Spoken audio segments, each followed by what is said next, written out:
ধর্মীয় ভাবগাম্ভীর্য আর আনন্দ উৎসবের মধ্য দিয়ে বিশ্বের বিভিন্ন দেশে উদযাপিত হচ্ছে মুসলিম জনগোষ্ঠীর দ্বিতীয় বৃহত্তম ধর্মীয় উৎসব ঈদুল আজহা। এই দিন মুসলিমরা পশু কোরবানি করেন, যা নবী ইব্রাহিম আলাইহিস সালামের তার পুত্রকে উৎসর্গ করার ঐতিহাসিক ঘটনাকে স্মরণ করিয়ে দেয়। বাংলাদেশ সহ বিশ্বের নানা দেশের ঈদ উদযাপন নিয়ে আরও জানাচ্ছেন রাইহান মুন্সি। ভৌগোলিক কারণে এক এক দেশে ঈদ এক এক দিন। মধ্যপ্রাচ্যে ঈদ উদযাপিত হয়েছে শুক্রবার, বাংলাদেশ ভাসছে ঈদের আনন্দে। শনিবার ঈদ উদযাপন করেছেন ভারতের মুসলমানরাও।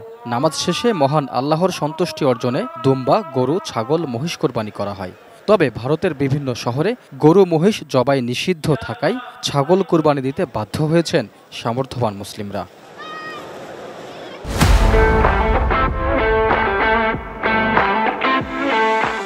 মালয়েশিয়াতেও শনিবার পালিত হয় ঈদুল আজহা।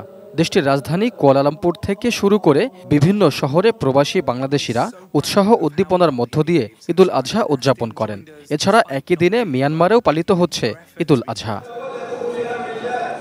ইউরোপের দেশ ইতালিতে স্থানীয় সময় সকাল ৮টায় ইতালির প্রাতো সেন্টারে ঈদের জামাত অনুষ্ঠিত হয়।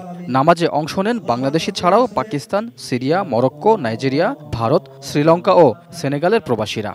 একই দিনে ঈদুল আজহা উদযাপন করেন কানাডা, অস্ট্রেলিয়া, জার্মানি সহ ইউরোপের বিভিন্ন দেশের মুসলিমরা। জাতি, ধর্ম, বর্ণ নির্বিশেষে সর্বস্তরের প্রবাসীদের জন্য করা হয় বিশেষ দোয়া। এসব দেশে খোলা জায়গায় পশু কোরবানির অনুমোদন না থাকায় ঈদ জামাতের পরপরই প্রবাসীরা ছুটে যান কোরবানির নির্দিষ্ট স্থানে। ঈদ সারা বিশ্বে আনন্দের বার্তা নিয়ে এলেও ইসরায়েলি বর্বরতায় ফিলিস্তিনিরা আছেন অভিশপ্ত জীবনে।